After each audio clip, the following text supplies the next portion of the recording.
versus 4-post.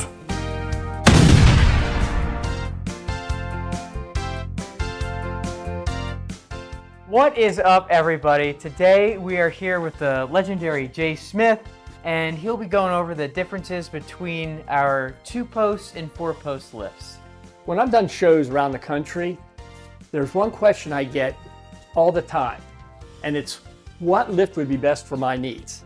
So we're going to start with our 2-post here. This is our Advantage 10K 2-post, and the biggest difference you'll see is the way the car is supported. With a 2-post above ground lift, you're supported by 4 arms. And you position them 4 arms. On this car, they're connected to the frame. Most cars are going to have frames. A lot of cars, if it's a unibody, will have pinch points. But the idea is you have 4 points picking up the car. It's designed to pick up with all 4 arms. The whole symmetrics of this lift, the way it's anchored to the floor and the balance, is based on there be weight, and hopefully the same amount of weight on each arm. The arms are rated at 2,500 pounds each. It's 1/4 the capacity of lift. So the all 4 arm method, like on a 2-post lift, the reason I bring that up is that's a consideration, because when you set up a car on this, it takes time. You get all 4 in, you start to raise it up, and if you're like me, then I'll go back around to make sure nothing shifted, because you want to be safe under this lift. Where when you get back to a 4-post lift, you just drive up on it. If you're doing like this car was a full body off restoration, everything's been gutted, it would be hard to do that on a 4-post lift. What kind of safety features does this 2-post lift have that 4-posts usually don't? So all our lifts are built with all the safety features that are available, but the one safety feature this has to have that a 4-post doesn't have, it has these arm locks. That locks the arm in place. They engage automatically as soon as you go up. So if this car were to shift, because you might be pulling on something, you might not have it set right, this arm will still stay under the car. Well, of course, you don't need arm locks on a 4-post lift because you have runways. This has an overhead shutoff. Your cables and your hydraulic hoses run over top to get to the other side. Well, if you have something tall and it hits that padded bar, it will shut off the lift. Both lifts are going to have an electric over hydraulic pump system, meaning you have an electric motor that's connected to an oil pump that's into this valve block that has a suction tube going into the oil tank. So when the motor runs, basically you're pumping oil out of this tank through a series of hoses, one going to the cylinder on this side, the other one, like I said about that overhead, going overhead to top to the other side. So this is a 2-cylinder 2-post, which that's fairly common. You look at the size of these cylinders and you wonder, how's that little cylinder pick up so much weight? Well, this pump pumps 3,000 PSI, and you got 2 cylinders. That's how you get your 10,000 pounds of lifting pressure. A lot of people think they're picking up the vehicle, but they're not. All they're doing is tying the 2 sides together. So when this carriage moves with it to keep it balanced. There's 2 cables in here.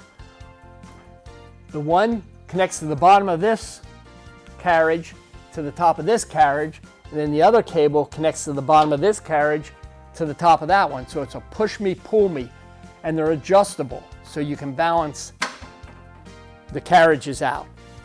Our 2-post Advantage lifts utilize a symmetric arm style. What does that mean? What are the limitations of a symmetric arms? What's the benefit of symmetric arms, and how does that differ from asymmetric? When I talk to a customer and they ask what kind to get, I ask them, are you only getting one lift? And most of the time they say yes. I recommend a symmetric lift. With a symmetric lift, you center the car pretty much between the posts.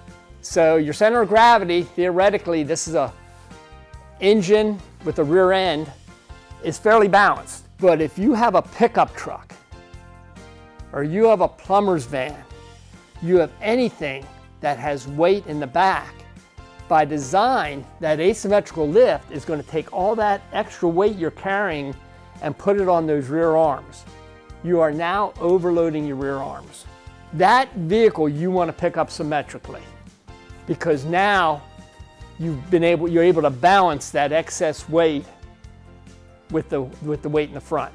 So who's the customer for a two-post lift? And what type of lift are they looking for in their residential or commercial garage? I'd say more the experienced mechanic, because that's what you're going to find in most of your commercial shops is a two-post lift, just because it gives you more access getting underneath the car and doing more jobs. And they're going to do more serious work to a vehicle. And they have the floor, because it takes a heavier, thicker, stronger floor to mount a two-post than a four-post, plus you have to have the ceiling height. Now we moved on over to our four-post lift. Jay, what are the benefits of owning a four-post lift? It's obvious right here. If you strictly want a lift to store vehicles, to be able to get two vehicles in the place of one footprint and not have to add on to your building, that's what this is designed for. People do use two posts for storage, but I don't recommend it because your suspension is hanging the whole time. And you have to remove the back tires in order to get a vehicle underneath. And say you do all that, there's no way to protect the car underneath. There's no drip pans.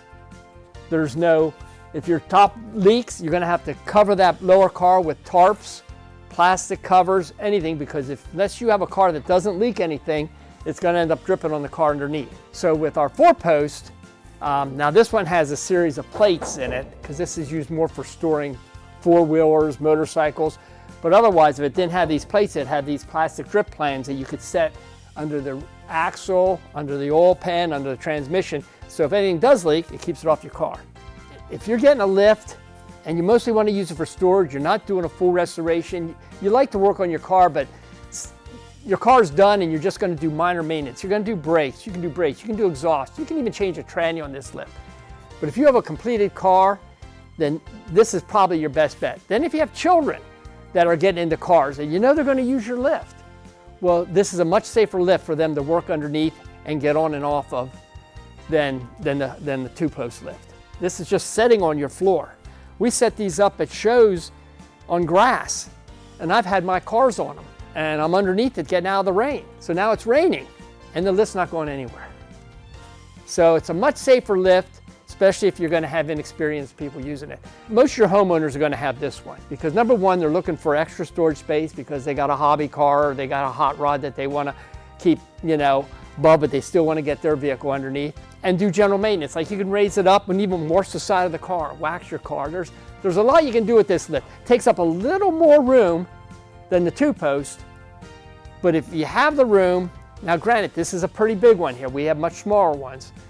The four-post is a great lift. What type of safety features does a four-post lift have that a two-post doesn't, or what differs? These little windows that are on the columns, every one of them windows is a lock.